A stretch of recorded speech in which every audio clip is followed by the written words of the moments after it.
How are you? Welcome to DCP Talks. I am Stephen Candace. I'm an author. And this will be my featured podcast on Fridays at 7 p.m. Okay, every Friday. This is second season. We had season 1 already. We had 13 episodes. Now, season 2, we're going to have about the same episodes. But let's go ahead and get to the fact of, tomorrow's Valentine's Day. I'm a hopeless romantic. I don't know about a lot of people out there, but man, if you are a hopeless romantic, it's where you need to be. You got to treat your partner and treat them well because they do a lot for you. And let's make sure we understand that they are and do a lot for us. So to me, I think that is, it's part of the thing. So ladies and gentlemen, my podcast is going to be talking about things that make us go home. There's a lot of things out there that make us go home. So, it is what it is. Now, you can check out information on my website anytime about anything, books, podcasts, and upcoming events. And that is at authorstephencandace.com. So www.authorstephencandace.com. There you go. Let us enjoy our lives, check everything out around us, and then have a great time because life is short, right? And everything will fall into place. I will discuss my books. I have wrote 58 books. That is crazy. I know, right? And I wrote them in so many different genres. So we're talking about, and I always do that, genres, whatever it is. I always fuck it up. So, I will discuss my books. I have wrote 58 books in various styles. We're including fantasy, horror, Western, crime, drama, romances. There is so many different, type of books for anybody out there. There's even a cookbook. And there's even a drawing book for kids, a coloring book. So there you go. My general topic for today is actually going to be about my Audible books. I have 24 Audible books, and and if you want to, listen to Audible books, I have some in fantasy by 6 of them by Brad Derry, 5. I apologize. And Brad is a emotional character. So he plays the roles of the kings, of the, whatever it is, the witches and warlocks. And it's amazing to hear his story because it just kind of throws you off at first, but then you get into the story as he reads it. And it's perfect, And I have 2 stories by Gloria Stokes, romances. And then we have Jason Garrett has 2 dramas, thrillers, which are really good. And then we have Kathleen Marani. She has done 2 books, Prime and Escape. Okay, not Escape, I apologize, Crybaby. So those are really 2 good books for, a bunch of books for everybody on Audible to listen to. It is what it is. Now, why Audible?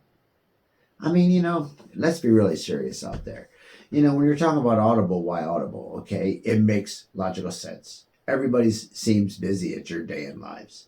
And what is wrong with, especially people who do deliveries? Why aren't you listening to a book?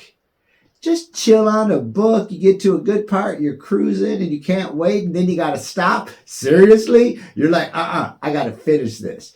Or, what about people who's doing housework? What about people who jog? People who are walking their dogs. I listen to audibles in my car all the time. Back in the 90s and 2000s, whenever I had to travel from Toronto to Niagara Falls, I lived in, and I would travel to Buffalo and then travel to Toronto on certain days. Well, Audible was the way to go. I listened to more books that year than I ever read in my entire life. My very first book I ever wrote, I love it. I wrote that fucking book. Every day I read, it was Jaws. Believe it or not. Yep, Jaws. Salem's Lot was my second book. Very interesting about those things. It's just what it is. Now, I'm always going to bring up the why factors because of the fact of it's been there since the end of time. And we really want to know what is going on. So to me, I think the why factors is where to go. And I think it's, how we can do it. So to me, And which brings me, my sister and I were talking about my aunt. I have an Aunt Nunya. Okay. She was about 80 years old. I was only about 7. And we were about the same height. That shows you how short the woman was. And she used to have these mint candies. They were pink pills. They looked like giant pills. And she would have them in this crystal little jar, or whatever you want to call it, on top of her mantle over her fireplace. And I remember I would sit there on her couch and we would wait for her to give us one of those candies. And then growing up, it just made me laugh because something so simple was yet so amazing. So to me, yeah, you know what, it was pretty good. So I mean, they're just one of those memories. We all have them. We all have those little cherished memories of something sweet and kind and good. We all do. No matter if it was a grandparent, an auntie, no matter if it was someone nice, a school teacher, we all have it. So enjoy that and just keep those good memories going well. All right, here we go now. We have 3 guests that are here to join us today. That is really cool. They said they have some questions, and I told them they could come on and ask the questions, and then I would answer their questions. I think that's pretty fair. What do you think? I think that's pretty fair. So, our first guest we have is going to be from New York City. Yeah, he's a pizza maker, Mr. Steak Filet. Cool. 3. Yo, I'm Mr. Steak Filet. How are you? I was busy making pizza. It's so fucking busy right now. Everything is kind of crazy in my world, So, what I can't get a hold of, So I have some questions. If you could help me figure out a routine. I can't seem to get a routine down. I don't know when I'm supposed to write, when I can write. I'm just confused. Then the other thing is about motivation. How do I stay motivated?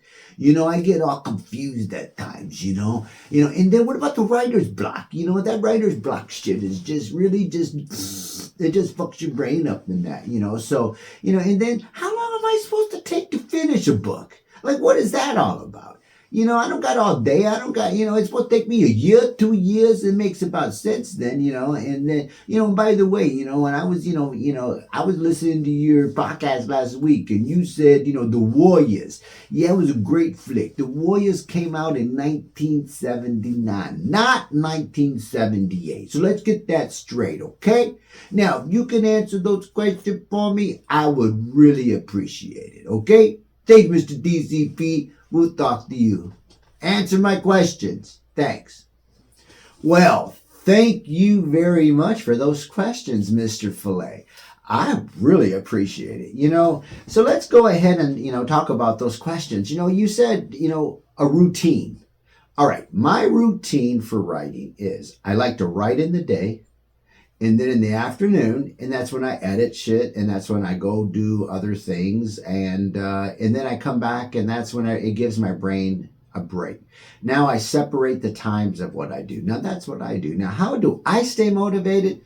It is a challenge, but I tell you what, I write 2 books at one time, always have. I find it easier. It makes sense to me. And that's how I do it.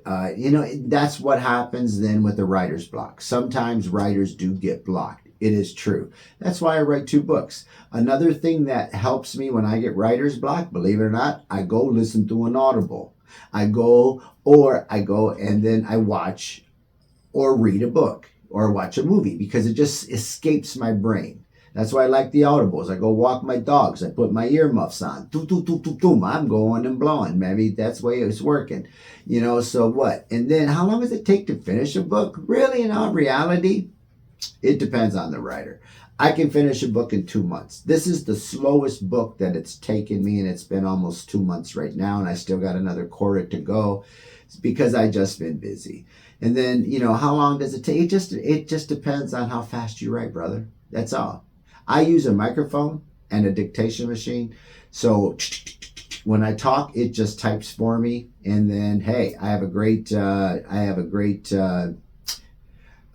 editing program. So to me, anybody out there, do yourself a favor, buy a great editing program. Saves your life, and you don't have to use AI. Just get a good editing program. Now, by the way, the Warriors, thank you so much. You know, that you're right. Absolutely correct. You know, when I was in 1978, I was on a date and I went to see Carrie. Carrie, it was in the fall of 78. And then I remember that's whenever I seen the first commercial, how they show your trailers for the next year coming up. And the Warriors was coming out, and I think it was February. But thank you very much. What a dynamite freaking flick. It was good. Thank you. Now, it looks like we have guest number 2, Mr. Jose T. Cuervo. Hey, brother, how are you doing? You know, come on up and join us, all right? All right. Hey, what's up? What's up? How are you, man? Yeah, I got some questions for you, man. You know, when I'm laying down, I'm just chilling, and I'm trying to think about writing a new book. So what advice would you give to a new writer, man? You know, it's just, especially when my mind gets gay because I got little, hippie letters and, by the time I get to the thing, and then, and then when I seen all your books, I went on your website, man. You got a lot of books there, man. You know, which book are you excited about the most? Because, man, you got a lot of books and there were so many different places. And then, are you writing more books? And how many more are you going to write in the next 5 years? Like, I can't even get one done. So, what advice would you give to new writers? Are you going to have a thing in 5 years? And, is this a legacy for you? Because, see, when I'm like me and I'm chilling in the villain and after I write a book, I don't know of how many I can write, but you got like so many. So that's my questions for you. Okay, Mr. DCP, let us know, man, so we can really figure this out, all right? Cheers. Well, that was really quite interesting.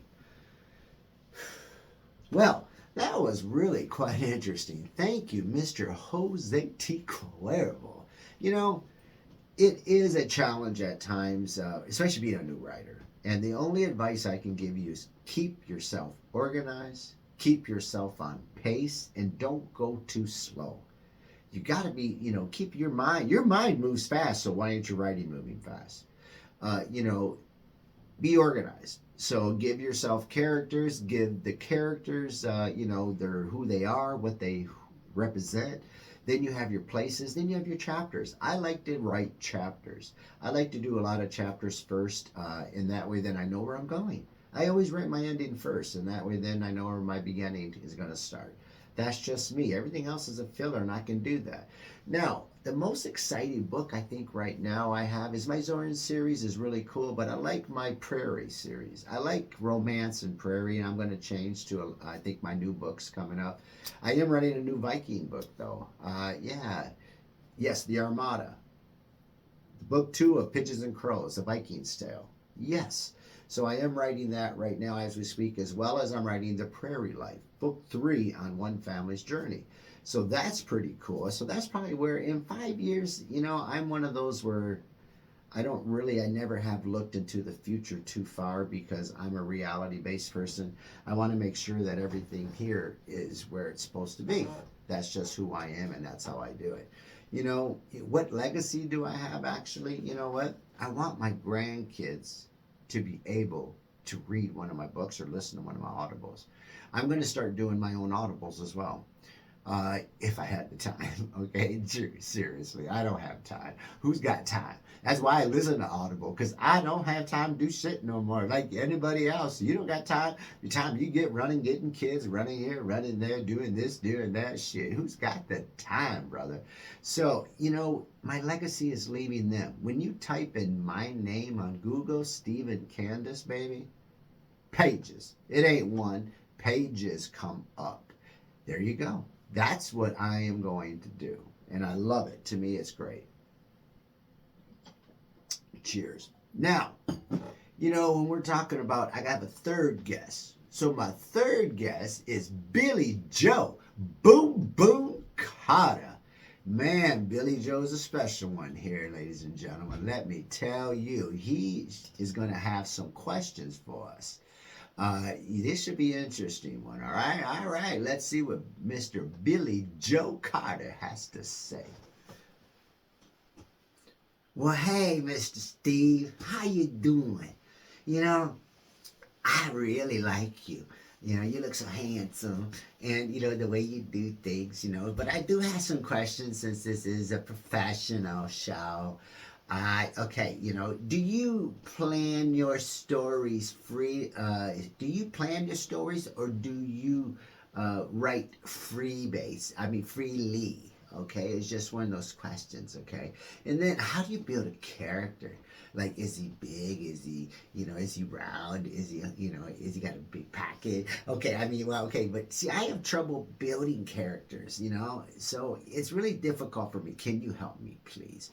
And then, do you publish, or do you traditionally, write books? I'm just curious, because, I don't know what to do on that. And then what about marketing, yourself? And then what about your books? How is it, to market, and, that's what I'm curious at, please, if you don't mind. Can you answer those questions, please? And I'd be so happy with you. Well, that was a special one there. Well, thank you, Mr. Billy Joe Boom Boom Carter. All right. Well, I will answer those questions, though. Thank you for those questions. They were very interesting questions for sure. Do I plan stories or write freely? Well, I think all of us who are writers, we plan a story out, and then when we get to points, we write freely. That's all there is to it. Many times whenever I plan a story out, like I said, you organize a story, man. You organize it, and then you plan it out, and then by the time you start writing, and then your brain just lets go. That's how I do mine. How do I build characters, man? Characters are, you know what? I use people around me. I use people I know or worked with for many, many years. And, it's just one of those things. You just, you build them, and you make sure that you see something they do. You see their personality, and then you put things together. That's how I do it. There are many characters in books that are evil, and it could be someone but it's not an evil person. You just like their personality, and you think they would be a great character. That's how it should have been put. And therefore, that's what I do. Now, as far as self-publishing or traditional, I am a self-publisher. There is many ways to go, many self-published companies, and there's many traditional companies out there. Me personally, I can honestly tell you, I've never started this for the money. I like to write books. I've worked in a professional world. I've done well for myself. I do okay. I live well. I don't have to worry about those, things at this moment. So I have wrote because I had a major heart attack. Everything went down. Like really, in 2010, I had a 5 bypass. Didn't work. All I have is a quarter heart working. So don't tell me you can't do shit, because I've been living with the quarter heart for 15 years, and I've been giving her, and every day I give her, because you know why? Because every life is too short, and I don't know when that life is going to end. So that's me, brother. So now, that's just me. Now, the last question was, how do I market my books? Marketing is a endless battle. It is like any business will tell you, any marketer will tell you out there, it is a endless job. You have to stay on top of your stuff. You have to stay with the Joneses, as they say. You got to follow trends. You got to figure everything out. Man, I tell you what, marketing is an extremely difficult job, and that's why they have marketing agencies. Let's think about this shit. That's why they're a marketing agency, right? Cool. Now, so marketing your books, it's an endless job. Find something that fits your groove. It's all I can say. If you're going to have a business, first of all, I would tell you one thing. You need a website. That's it. If you're going to have a business, you need a central hub where people can reach you, or you can reach out. And people have to know you. That's all there is to it. Love you. Hate you, whatever you want to say. I get it, but guess what? You're going to have to. Okay? Now, we're going to change this up, and now let's get to the comedy side of this week's podcast.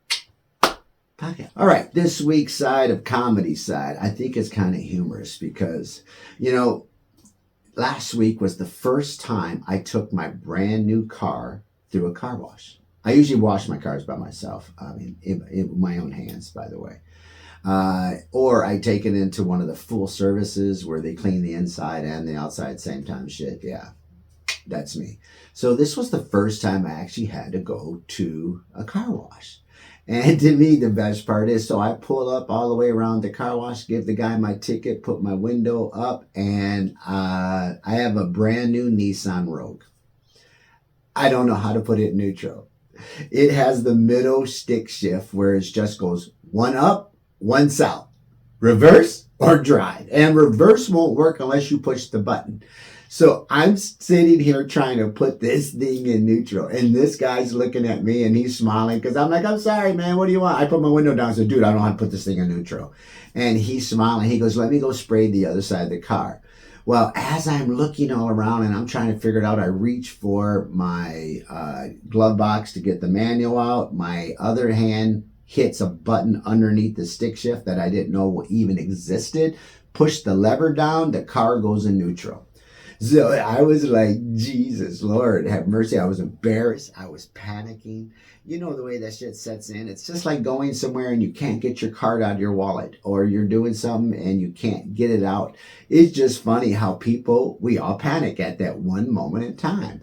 Panicking. Let me tell you about panicking. We were in Dominican Republic, all my family. So we all went as a family, and this is during the night.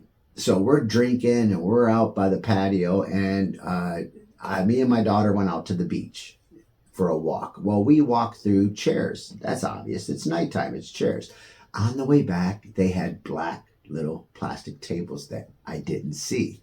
I ran over one and my leg got ripped open. And I'm talking about blood is squirting out of my leg. I get back to the chair and there's blood everywhere, all over my pants, right through my pants. My daughter goes, Dad. I look down. And I don't, not one to panic when it comes to shit like that. Steve panicked. It was awesome. I was like, call 911, call the medics, call the National Guard. My son's over there like, shut up. And I was like, there's blood. He goes, it's not that bad. My daughter looks at me, she goes, it's bad. I had to stuff a gauze inside my leg to stop the bleeding. Yeah, I was coming home to Canada the next day. So we just wrapped it up about 50 times with gauze, and then I waited till I got into Canada and I went to the hospital the very first thing. Yeah, that was a really one. Another funny part about the comedy side, and all of us have done this, all of us with couples, you have clothes on the bed. And I have my stack of clothes on one side and she has her stack of clothes after we do laundry naturally, right? Well, I go grab my black track pants out and I start putting them on and they won't go past my hips. All of a sudden I'm looking down and now they're already up at my ankles, and I look down and I started laughing because as I pulled them off, I look at the back of the tag and it says it's a small. And I started laughing because it was my wife's. Well, I'm 6 foot and 210 pounds, and she is about 5'6" and 120 pounds.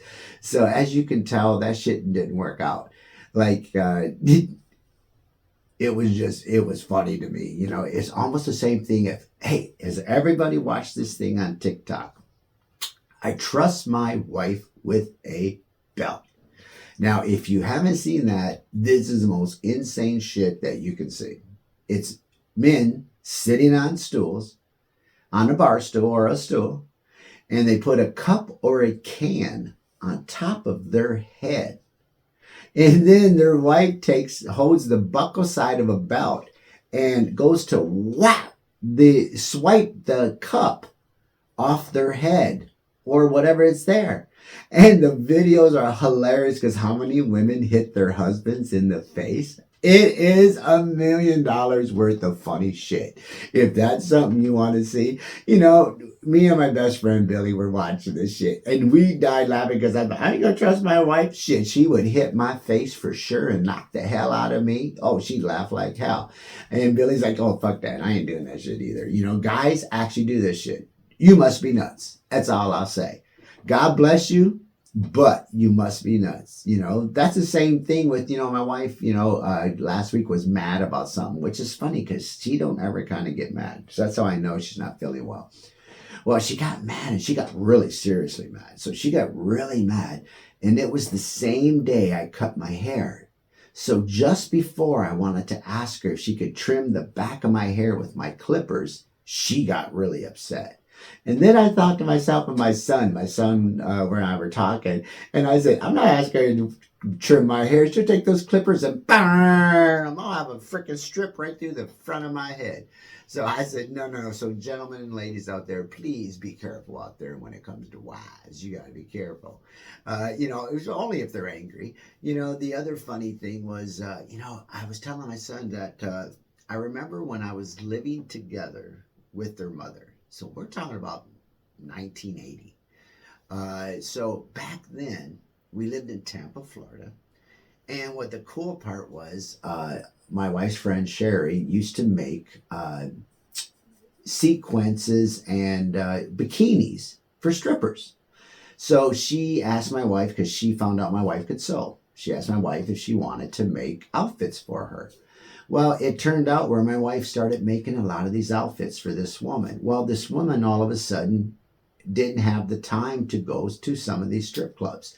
So she asked me. Well, my wife didn't drive back then. So, I guess I had to go. It was one of those things I just had to go to take her. I really didn't feel like going, to a strip club, right? So, then we get to this strip club and we have a tote. Now I'm talking about a 2-foot by 3-foot tote. This thing is full of bikini tops, bottoms, G-strings, all kinds of different tassels, you name it, whatever titty tops there have, whatever it is, it's there. Okay? And so my job was to go with my wife, carry this, tote in, find a pool table while my wife rounded up the girls, and I would just dump all of these outfits on a pool table. Now, when you talk about Tampa, Florida, like Memphis, Tennessee, when you have one of these giant strip clubs, and I mean with a three-story building, when you're talking about a giant strip club, we're talking about 30 girls at one time, like 30. It could be 20. I have never seen, it was like a bargain basement. More girls throwing off their tops, putting on tops, taking off their bottoms.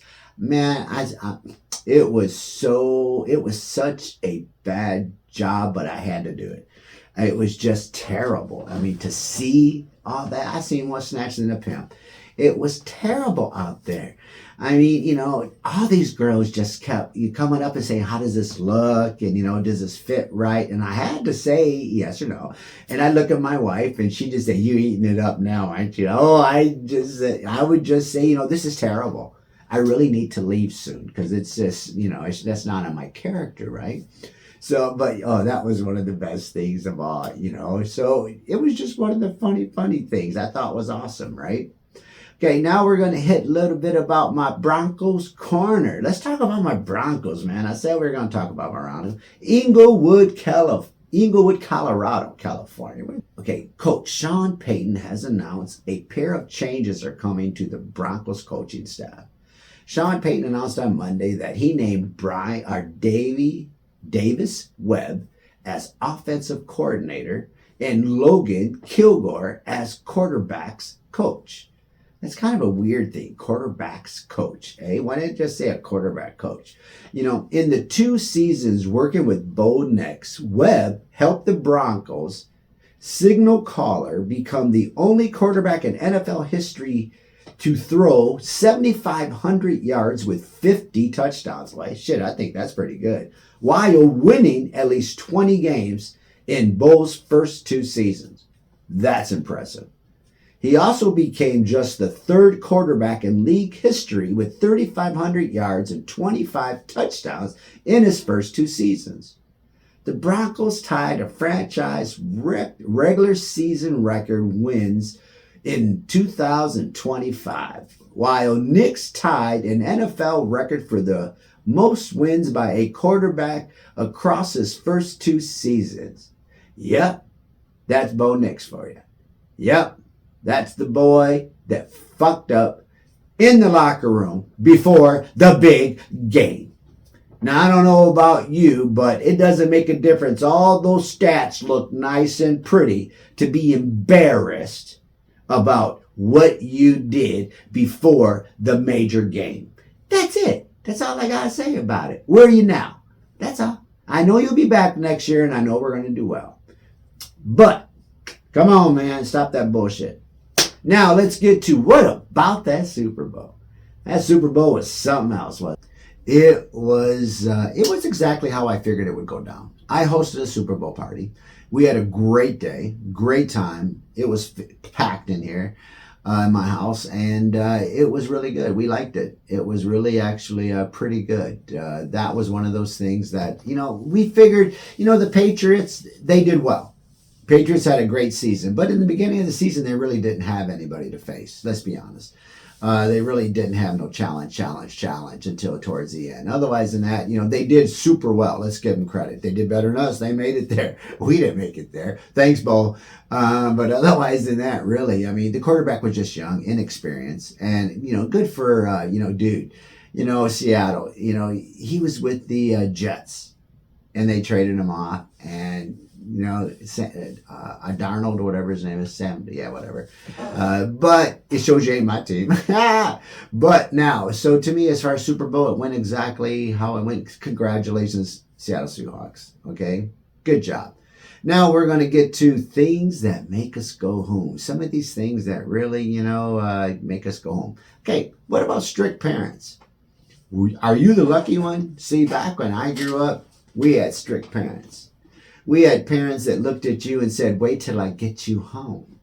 We had parents that said, when I get a hold of you. And the worst part was, when they did get home, and when they did get a hold of you, they whooped your ass. It was no sitting down trying to talk to you about what you did and how your feelings are. Right. I could only imagine me, look at my dad. Stop. Breathe slowly. No. My dad would have already hit me 3 times. It was discipline. Let's be realistic. There is no more discipline. Now it's diplomacy with children. Where did diplomacy come in with raising children? They are your children, your responsibility, and yet you have to talk to them about what they're supposed to do. No. Like I tell my little great-grandson, no. And it's just the funniest thing when he goes, no. And, but yeah, so to me, it's like, no, hell no, it's discipline. And you got to be consistent. Both parenting, things that make you go home is watching kids out there going crazy, screaming in a Walmart, screaming. And parents just walk around like it's okay. Shoot, my mama would have backhanded my ass and said one more word. You want something more to cry about? I got something for you to cry about. Hey, that's called discipline, and that's called parenting. It's not called strict. It's called parenting your children. Which brings us to, nowadays, is it a real house or a fake house? You know how you go in people's homes and everything looks so pretty, and the people try to be a nice couple and they look all happy and shit. And when you leave, they're like got fucking fangs out and they got knives out and they're like, ah! In my world and my family's world, we're real. We're real shit. You walk in our house, and if a couple's mad at one another, we all know. And they just, because we don't hold back. It's not like something that's like, yeah, just talk to her, or whatever, you know what I mean? I ain't in the mood for her right now. Woo! Let me tell you, we're open, we're honest. We wear our feelings on our sleeves.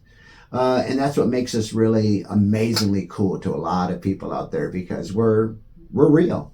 We say what we think. We're not rude about it, but we don't challenge. But we do debate if we don't like something, and we act on something we don't like, compared to sitting back and watching shit go down. No, it doesn't work that way in our world. And that's what I appreciate. People always told me in the management world, I had 40 restaurants for many years. And when the one young lady told me one time, she said, Steve, you know why people don't like you? And I said, I don't know, baby. Why don't people like me? Well, you don't like you because you tell the truth. You're too honest. And I said, what? What do you mean too honest? People don't like hearing the truth. You know that, Steve. You know that, right?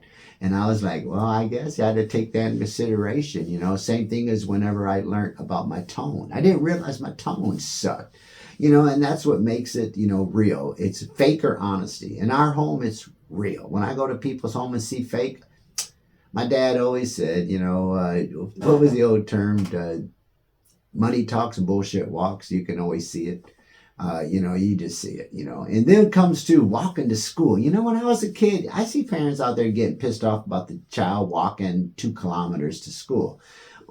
We had to walk like 2 miles to school, maybe 3. When I lived inside Detroit, we had to walk across the city to go to school. Or, there was different places we lived. In Florida was no fun sweep for kids. They had to walk like 10, 20 blocks. Like, it was crazy. But it was one of the things. Walking to school, man, we had to walk uphill in the winter, no shoes, with the barely windbreaker. It was terrible. We had to use rags for scarves and stuff our coats with newspapers. Okay, it wasn't that bad. Okay, but that's what people always try to get you to feel, And since it came a new year, I decided I wanted to join a gym. Hey, you know what? I went to the gym. I looked around. And then I decided to get in shape. So I said, fuck it. And I decided my shape was going to be a triangle. I said, I ain't doing this no more. That's just, that's just insane. And then, somebody asked me how bad it was. I said, man, marriage is okay. I said, I've been chased. I've been pushed. I've been screamed at. I've been named very abusively. And I was afraid for my safety. But I did it all in the name of marriage. I've been married 3 wives, so you can only imagine. Like I said, I was never one to be a hitter, a pusher, or shit like that. No, I don't believe in all that shit. But I am a verbal ass because, I say what I think. And, I don't sit there and call you names and stuff like that. I just tell you the truth and I don't like it. And I just, like bullshit. If I call a bullshit, I say BS. And that's it. So like I said, we're married 3 times. So, I really think that a lot of times it's an attitude problem. Their attitude. So to me, that's what it always been like in my world anyways. The older we become, I remember, when I was looking down the street at a young couple, true story. And I was sitting there looking at them and I was like, man, I remember being that young, being that hot and sexy. And I was a good-looking young man. I'm a good-looking old man, but I was a good-looking young man, tall and, had a good body figure. And, the thing was, now I can't even look in the mirror at myself. Like sexy? No, I can't even spell it. I can only get to S-E. There ain't no XY. No, I don't think so. Like, that shit is not happening. I look in the mirror and it's like I turn. I just look at heads up. Dude. There's nothing else matters. That's what I look at. And then I just get dressed. I make myself laugh. If you can't laugh at yourself, let me tell you, you got to be able to laugh at something. Which brings me to, I went out shopping, winters. And I went out shopping looking for first I was looking for my daughter something. Then I was looking for my wife something because Valentine's Day was coming up. My daughter's birthday just passed. So while I'm in winters, I'm standing there and I'm looking through some clothes and I'm, some pants, jogging pants, like, athletic class pants. And then there's a lady to my right and there was a lady across from me on the other side of the racks. Well, we're looking through some clothes and I'm looking back and forth. I'm looking across and seeing what the colors are, whatever it is. If I see something, well, I turn my head to the left and there's an older lady. She had to be like 70, not much older than me, but you can tell she was older, definitely. And by the babushka she was wearing, okay? And then with the purse clutched in her elbow. I mean, hello. But she's looking at me. She has this really, really weird look. So she looks at me and she has this really serious look. And then she says, you, with the wandering eyes and restless loins. And I actually had to stop and think, was she actually talking to me? And I smiled at her and I said, sweetie, My loins haven't been restless since my second marriage, and then I turned around and walked away. I was like, I thought to myself, shit, my loins, woo, I would love to set them free. I mean, hallelujah, right? Restless loins, don't give me a reason. Holla! I couldn't believe she said that. Restless loins. What is restless loins? I've never even heard of that fact. So I laughed like hell. And then, you're getting old too when someone calls at 9 p.m. and they ask if they woke you. Like, what shit is that? Like, people do that shit. The older we get, the earlier it gets late. Think about it. It's funny, eh? I was talking to my friend Mike, and I told him I got a new hearing aid, right? And he said, well, what kind is it? And I said, oh, it's about 230. So we laughed, and then I took it out, and I said, well, this is useless, right? And why is it when you're older, it takes so long to get anywhere or do something? It used to take me 5 minutes at the most to get dressed, get my shoes, get out of the house. Now it takes me 5 minutes just to put my pants and then my shirt and then my socks on. Then it's going to take me another couple minutes to get over to the coat, open it up, get my coat on. Then I got to get my gloves, not to mention which shoes I'm going to wear, because if it's snowing outside, if it's not outside, then not to mention I got to go get my car. Now, why is it now I'm taking more trips to go get in my damn car than what it is? I used to grab everything at once and go. Nope, I got to go take a bag out to the car, take my cup, take my wallet, do all this stuff out to the car first, and then I get ready to feed the dogs, and then I go. Like, I don't know about you, but it gets a little bit monotonous. Not to mention then the stores we have to go to. Now we got to go find stores that we know have bathrooms. So, every week I'm going to leave you with a quote of the week. So I write them down in all my books. So this week's quote, I want you to think about it as every step forward is a victory, no matter how small it is. So every step forward is a victory, no matter how small it is. So please make sure I will provide usually both sides of an issue. You can play devil's advocate. I can play devil's advocate whenever necessary. No holding back. It doesn't hurt my feelings. You can send me your feedback and questions to authorstephencandace@gmail.com. And don't forget my website, www.authorstephencandace.com. Check that shit out. Now, there is a topic you want to discuss, please just ask and send that shit out. We will talk to you soon. Holla. You have a great day, and looking forward in our next adventure, number 3, week 3, season 2, DCP Talks is out. That was nice.